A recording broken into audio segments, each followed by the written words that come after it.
You ever notice how we spend our lives trying to please everyone but ourselves? We say yes when our soul screams no. We carry people who would never lift a finger for us. And then we wonder why we feel empty, tired, and resentful. Let me tell you something. The world will take everything you give until there's nothing left of you. People will drain your time, your peace, your energy, not because they're evil, but because you never told them where to stop. You see, putting yourself first isn't selfish. It's survival. It's saying, my well-being matters, my dreams matter, my peace matters. And if you can't protect that, no one else will. You're not selfish, you're self-aware. There's a difference, and it's one that most people don't understand. Society has conditioned you to believe that taking care of yourself first is wrong, that saying no means you lack compassion, that prioritizing your needs means you're arrogant or self-centered. But the truth is, when you ignore yourself, you lose yourself. You can't be your best for anyone else if you're running on empty. You can't lead, love, or build from a place of exhaustion. You cannot pour from an empty cup, no matter how strong your intentions are. You see, awareness is power.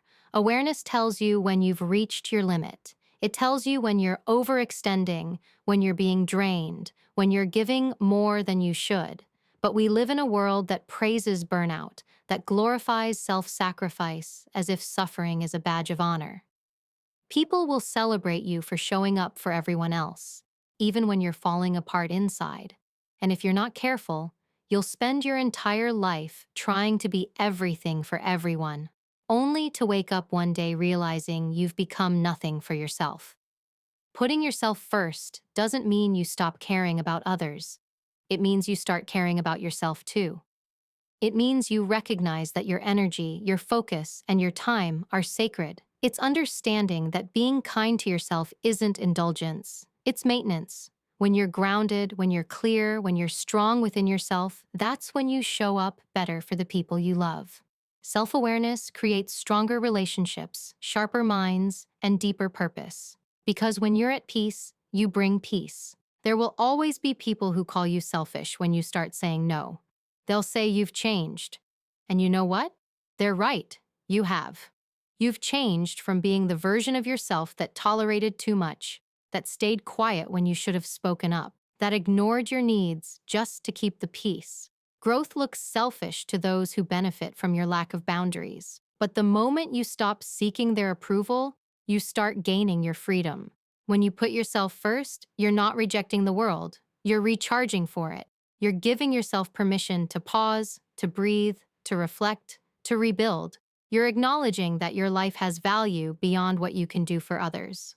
Because awareness isn't ego, it's responsibility. Responsibility for your emotions, your energy, your peace. You become the guardian of your own well-being.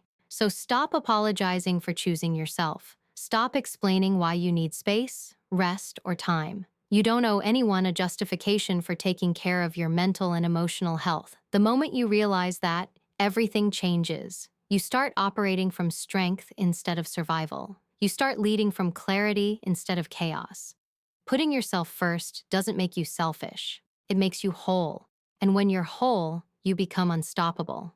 Boundaries are your armor. They are not walls meant to keep the world out. They're shields meant to protect what's sacred within you. Too often, people mistake kindness for weakness.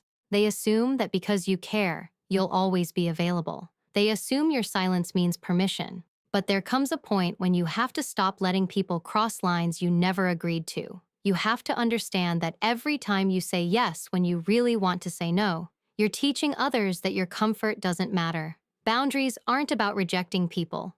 They're about respecting yourself. We grow up being told to be polite, to be agreeable, to avoid conflict. And while there's value in being respectful, there's also danger in being too accommodating. When you constantly prioritize others at the expense of yourself, resentment starts to build. You feel drained, unseen, taken for granted. And that feeling doesn't come from what people do. It comes from what you allow. The truth is, you don't lose people when you set boundaries. You lose people who are only benefiting from your lack of them. That's not a loss. That's clarity. When you start setting boundaries, people will push back. They'll test you. They'll call you difficult, cold, or distant because they're no longer getting the version of you that served them unconditionally. Don't take it personally. That resistance isn't a reflection of your worth, it's a reflection of their comfort with your compliance. The people who truly value you will respect your limits. They'll understand that your no isn't rejection, it's self-respect. Boundaries separate those who care about your well-being from those who only care about what they can take from you. The power of saying no is underestimated. It's one of the most freeing words you can speak. Every no to something that drains you is a yes to something that restores you. Every no to chaos is a yes to peace. But many people fear the discomfort that comes with asserting themselves. They fear disappointing others, being misunderstood, or appearing selfish. Yet the real cost of not setting boundaries is far greater. It's the slow erosion of your identity, your confidence, and your peace of mind. You deserve relationships, environments, and routines that honor your limits, not exploit them. Boundaries don't make you hard, they make you whole. They remind you where you end and where others begin. They protect your time, your focus, and your emotional energy, the very resources that fuel your growth and purpose. When you establish clear boundaries, you take control of your life instead of letting it be dictated by others' expectations. You create space for what truly matters and silence for what doesn't.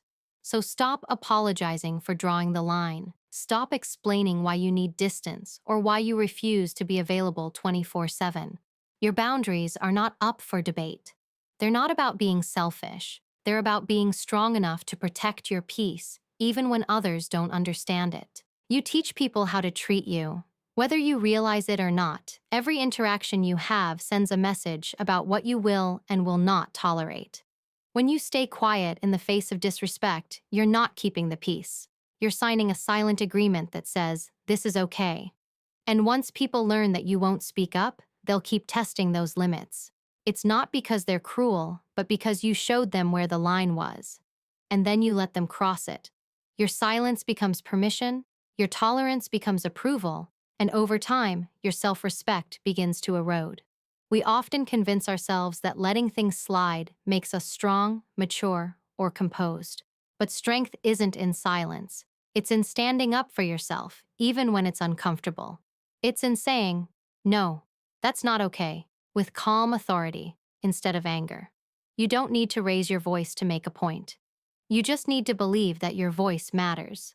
Because every time you defend your worth, you remind yourself and others that you have standards. And people respect those who respect themselves. The truth is, people treat you based on what you accept. If you accept inconsistency, you'll get it. If you accept disrespect, you'll live with it. But the moment you decide that your peace, time, and dignity are non-negotiable, everything shifts. You stop chasing people's approval and start demanding their respect, not through aggression, but through boundaries and consistency. You stop explaining your worth and start embodying it. And suddenly, the same people who once took advantage of your silence start adjusting their tone when they speak to you. Because respect isn't requested, it's earned through how you carry yourself. It's not about being rude or confrontational. It's about being clear. Clarity eliminates confusion. When people know exactly what you stand for, they'll either rise to meet you or fall away. Either outcome is peace. You'll notice that the more you value yourself, the less you'll tolerate half-effort, empty apologies, or people who only show up when it's convenient for them. That's not bitterness. That's alignment. You're not closing yourself off.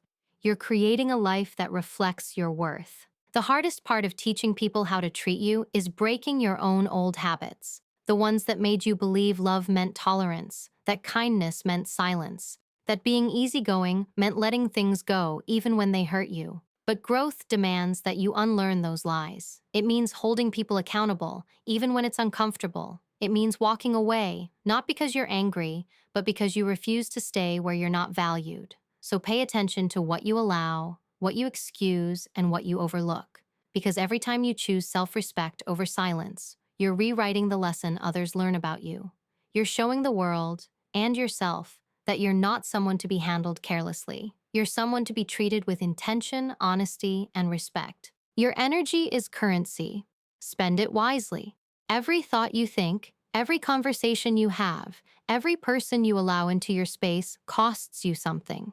Most people don't realize how valuable their energy truly is until they've given too much of it away. You wake up drained, unmotivated, and unsure why. It's because you've been paying emotional rent to people and situations that don't deserve your energy in the first place. Energy is not infinite. It's your most precious resource. Once it's spent, it doesn't come back the same. That's why you have to learn to be intentional about where and who you give it to. There are people who fuel you, and there are people who drain you. The ones who fuel you will challenge you, encourage you, and make you believe in your potential even when you doubt yourself. The ones who drain you will take your strength, your time, your focus, and they'll keep taking until there's nothing left. But here's the truth. No one can drain you without your permission. When you keep showing up for people who wouldn't even notice if you disappeared, you're choosing depletion over peace. You're trading your energy for validation that never comes. You have to start treating your energy like money. You wouldn't hand out cash to everyone who asks, right? You'd think carefully about where it's going, what return it brings, and whether it's worth it. Do the same with your time and attention. Audit your circle. Who leaves you inspired? Who leaves you anxious? Who respects your boundaries and your growth? Because not everyone deserves access to you. Being available to everyone is the fastest way to lose yourself. Sometimes protecting your energy means saying no. Sometimes it means walking away from conversations that go nowhere, from relationships that only take, or from people who mistake your kindness for weakness. It means understanding that peace isn't found in constant connection. It's found in selective connection. You don't owe anyone your presence, your advice, or your time just because they ask for it. You owe yourself protection from anything that disrupts your balance. When you start guarding your energy, people will notice the shift. They'll say you've become distant, cold, or detached. But what you're really becoming is focused. You're learning that not every fight deserves a response, not every opinion deserves attention, and not every person deserves access to your heart. Protecting your energy isn't about being selfish. It's about being smart. It's about preserving the strength you need for what truly matters, your goals, your peace, your growth. So start spending your energy with purpose. Give it to people who value your presence, not just your usefulness. Give it to experiences that expand you, not ones that drain you. The way you spend your energy defines the quality of your life. Make sure every ounce you give builds you, strengthens you, and moves you forward, because once your energy is gone, you can't buy it back. Stop seeking validation. Approve yourself first. Too many people live their entire lives waiting for permission to feel worthy. They chase compliments, likes, attention, and approval, hoping someone else will finally confirm that they are enough. But here's the truth. No amount of praise will ever fill a void that comes from self-doubt. The approval you're searching for can't come from outside of you, because the moment you depend on others to define your worth, you hand them control over your confidence. You become their puppet, dancing for approval, shrinking for acceptance, and losing yourself in the process. Validation feels good. Of course it does. We all want to be seen, acknowledged, appreciated. But the danger lies in becoming addicted to it. When you start measuring your value based on how people respond to you, you forget who you were before they told you who to be. You start editing yourself, the way you talk, the way you dress, even the way you dream, just to fit into someone else's idea of what's acceptable. And in that constant need to please, you begin to disappear. The world doesn't need another version of what's popular. It needs the version of you that's real. Approving yourself doesn't mean you stop caring what others think. It means their opinions no longer define your choices. It's about trusting your own judgment, standing firm in your truth, and knowing that your worth doesn't rise or fall with someone's praise or criticism. Because the same people who cheer for you today can turn silent tomorrow. If your confidence depends on their applause, then your peace will always be temporary. Real confidence comes from the inside, from knowing who you are, what you value, and what you stand for, even when no one is clapping. There will be moments when you'll doubt yourself, when you'll crave that reassurance that you're on the right path. That's human. But instead of running to others for approval, learn to give yourself that affirmation. Look in the mirror and say, I'm proud of who I'm becoming. Celebrate your growth, even if no one notices. Approving yourself is an act of strength. It's choosing to be your own source of validation instead of relying on someone who might not even understand your journey. You'll find that when you stop chasing validation, you attract respect.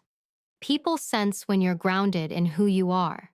They can feel when you're not performing for their approval.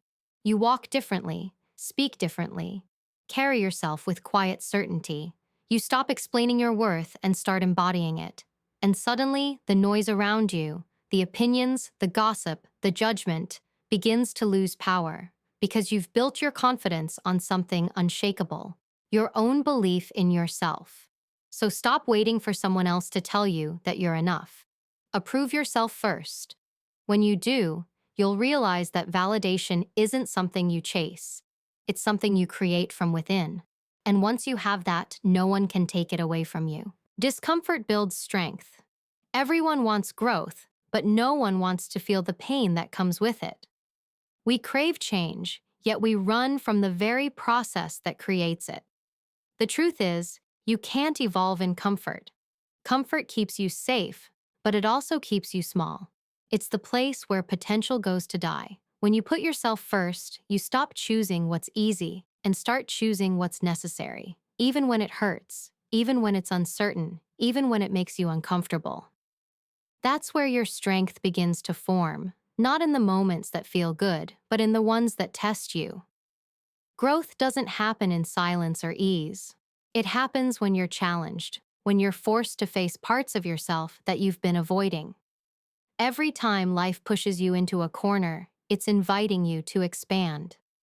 The people who grow the most are not the ones who have the least struggle, but the ones who face it and refuse to back down. They understand that discomfort is not punishment, it's preparation. Every hardship, every rejection, every moment of uncertainty is shaping you into a stronger version of yourself. When you put yourself first, you stop making decisions based on comfort and start making them based on purpose. Comfort says stay where it's familiar. Purpose says go where you're meant to grow. And sometimes that means walking alone, starting over, or standing up for yourself when it would be easier to stay quiet. It's uncomfortable, yes, but that discomfort is the birthplace of resilience. That's where you build the discipline, courage, and focus that carry you through every challenge that follows. Most people avoid discomfort because it exposes their fears. But if you never step into what scares you, you'll never know how capable you really are. You'll spend your life wondering what could have been instead of proving what can be. Every uncomfortable moment, the tough conversation, the rejection, the failure, is a test of your strength. And the more you face those tests, the stronger you become.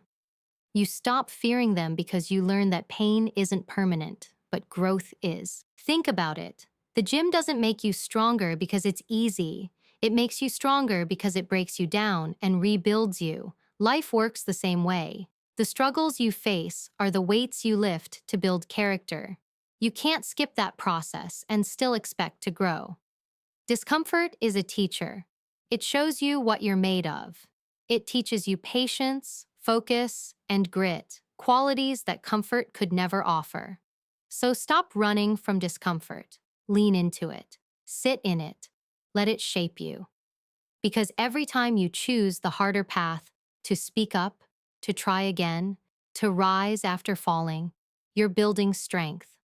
You're becoming the kind of person who doesn't break when life tests them, but bends, learns, and grows stronger. Discomfort isn't the enemy. It's the evidence that you're leveling up. Protect your peace like it's gold, because it is. Peace is the foundation that holds everything together. Your focus, your energy, your ability to think clearly and act with purpose. When you lose your peace, you lose your center. You start reacting instead of responding. You let small things become big, and the noise of the world begins to drown out your own voice. Protecting your peace means choosing what deserves your attention and what doesn't. It's about understanding that not everything requires your energy, not every battle deserves your presence, and not every person earns the right to disturb your calm. The world thrives on chaos. It pulls you in with distractions, drama, and constant noise. People will try to hand you their problems, their opinions, their expectations, hoping you'll carry them. But every time you take on someone else's chaos, you sacrifice a piece of your peace. You don't have to attend every argument you're invited to. You don't have to respond to every comment, fix every situation, or prove your point every time someone misunderstands you. Maturity is knowing when to engage and when to let go. Protecting your peace means walking away, not because you're weak, but because you refuse to be dragged into energy that doesn't serve you. Peace is not something that just happens. It's something you create intentionally. It's the result of the choices you make every day, the people you allow in your space, the conversations you entertain, the habits you build. All of these either add to your peace or take from it. That's why being selective is not arrogance, it's survival. You have every right to distance yourself from anyone or anything that brings confusion, negativity, or unnecessary stress. Protecting your peace is about protecting your mental clarity, your emotional balance, and your spiritual strength. There's a quiet kind of power that comes from a peaceful mind. When you're calm, you think clearly. When you're centered, you make better decisions. When you're grounded, no one can easily shake you. People who live in chaos will never understand the strength it takes to stay calm in a storm. But peace doesn't mean you avoid problems. It means you face them without losing yourself in the process. It means you remain steady even when things around you aren't. It's not weakness, it's control. It's knowing that not every reaction deserves your energy, and not every situation needs your attention. Protecting your peace also means protecting your space, both physical and emotional. It's learning when to unplug, when to rest, and when to say, I need a break. You can't be your best self if you're constantly overwhelmed. Peace is the environment where growth happens. It's where creativity flows, confidence builds, and self-awareness deepens. So treat your peace like it's gold, rare, valuable, and worth guarding. Because once you lose it, everything else starts to fall apart. And when you protect it, everything in your life begins to align. Self-respect over people-pleasing. It sounds simple, but for most people, it's one of the hardest lessons to live by. We've been conditioned to seek approval since childhood, to make sure everyone likes us, agrees with us, and sees us as good. We learn to measure our worth through other people's acceptance. But the truth is, the more you chase approval, the further you drift from yourself. People-pleasing isn't kindness, it's self-abandonment. It's saying yes when your heart is screaming no. It's betraying your own peace to avoid disappointing someone else. And every time you do that, you chip away at your self-respect. People-pleasing wears many disguises. It can look like being helpful, being understanding, being the bigger person. But deep down, it's often driven by fear. The fear of rejection, of conflict, of not being enough. You start molding yourself into whatever others want you to be, just to keep the peace or to be liked. But here's the reality. No matter how much you do for people, someone will always find a reason to criticize you. And when that happens, you realize that all that bending and pleasing didn't bring peace. It only brought exhaustion. Self-respect changes that. It's not loud or defensive. It's steady. It's knowing who you are and what you stand for. It's saying, I will not shrink myself to make others comfortable. When you respect yourself, you stop chasing validation because you already know your value. You stop begging for love and start recognizing where it's freely given. You stop apologizing for existing, for having boundaries, for putting yourself first. Self-respect is quiet confidence. It doesn't demand attention, it commands it. choosing self-respect means you'll disappoint people. That's inevitable. You'll lose a few who only valued you when you were easy to control. But you'll gain something far greater: peace. You'll attract people who appreciate your honesty, your strength, and your standards. Because when you respect yourself, you set the tone for how others treat you. And anyone who truly cares about you will never be threatened by your boundaries. They'll honor them. The wrong people fall away, but the right ones stay. That's how you know you're finally aligned with your truth. The moment you stop living for other people's approval, you reclaim your power. You realize that saying no doesn't make you unkind, and standing your ground doesn't make you arrogant. It makes you real. People-pleasing may win you temporary approval, but self-respect wins you long-term freedom. It gives you the courage to walk away from anything that asks you to compromise your values. So stop trying to be everything for everyone. You don't need to explain or justify the choices that protect your peace. Self-respect isn't selfish. It's self-preservation. It's the moment you stop chasing acceptance and start living with authenticity. Because when you choose self-respect over people-pleasing, you stop living for others and start living for yourself. And that's where true strength begins. You are the standard, not the option. Somewhere along the way, many of us forgot that truth. We started believing that being chosen by others gives us value, that being accepted or approved means we finally matter.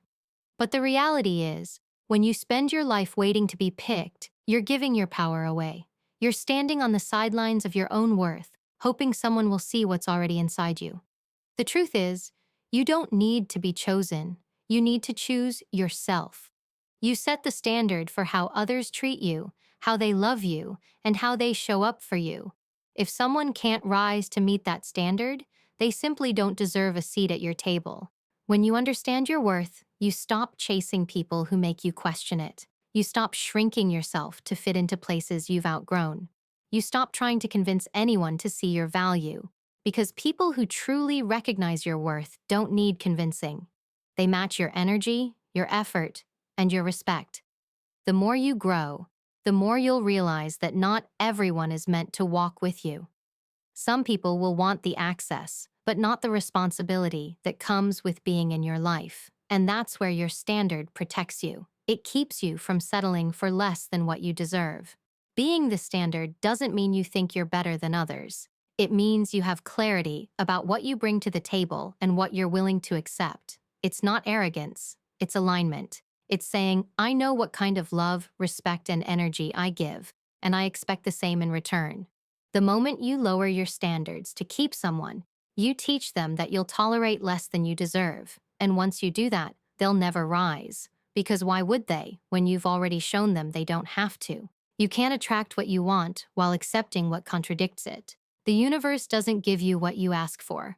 It gives you what you tolerate. That's why being the standard means standing firm, even when it's uncomfortable. It means walking away when someone offers you half love, half effort, or half respect. It means refusing to settle for temporary comfort at the cost of your long-term peace. That's not easy. It takes strength to hold the line when your heart wants to compromise. But that's how you build self-worth. Not by being chosen, but by choosing yourself every single time. When you become the standard, everything around you shifts. You stop over-explaining, over-giving, and over-proving. You start moving differently, with quiet confidence, calm certainty, and unshakable boundaries. The people meant for you will meet you there. They'll see your standard not as a challenge, but as an invitation to rise. And the ones who can't, let them go. Because you're not here to be an option in someone else's story. You're here to stand as the standard in your own. You owe it to yourself to evolve. No one is coming to push you, no one is coming to save you, and no one can do the work for you. Growth is your responsibility. Too many people get stuck in the same patterns, the same excuses, the same comfort zones, because they're afraid of change. They tell themselves they're fine where they are, that they'll move when the timing is right, that life will somehow get easier on its own. But the truth is, evolution doesn't wait for permission. You either grow with intention or you stay stuck by default. And staying stuck is just another way of slowly fading into a version of yourself that no longer fits. You owe it to yourself to stop being loyal to your past. Stop replaying the same mistakes and calling it comfort. Stop holding on to people or situations that keep you from becoming who you're meant to be. Every time you resist growth, you choose limitation. You choose fear over freedom. The person you were 5 years ago, even 1 year ago, should not be the same person standing here today. You're supposed to change. You're supposed to outgrow habits, people, and environments that no longer align with your purpose. That's not betrayal. That's evolution. Growth is not glamorous. It's uncomfortable, lonely, and sometimes painful. It means looking at yourself honestly, the flaws, the fears, the excuses, and saying, I'm not staying here. It means taking responsibility for the parts of your life that you've avoided, owning your mistakes without shame, and learning from them. It means letting go of who you thought you had to be so you can become who you truly are. Most people avoid that process because it's easier to stay familiar than to face the unknown. But nothing grows in the comfort zone. Only stagnation does. When you put yourself first, you give yourself permission to evolve at your own pace and on your own terms. You stop seeking approval for your transformation. You stop explaining why you're changing to people who benefit from you staying the same, because not everyone will understand your evolution. And that's okay. Growth is personal. Some people will feel threatened by your progress because it highlights their lack of it. But that's not your concern. You're not responsible for shrinking to make others feel comfortable. You're responsible for becoming the strongest, most authentic version of yourself. Every new level of your life will demand a new version of you. That means new discipline, new focus, new standards. It's not about being perfect. It's about being willing to fall, to learn, to rebuild, to keep moving forward no matter how many times you stumble. You owe it to yourself to evolve because staying the same means betraying your potential. Life will keep testing you until you grow beyond the person you used to be. So don't resist it. Embrace it. Push yourself to rise, to think bigger, to live better. You owe yourself the evolution that your future self is already waiting for.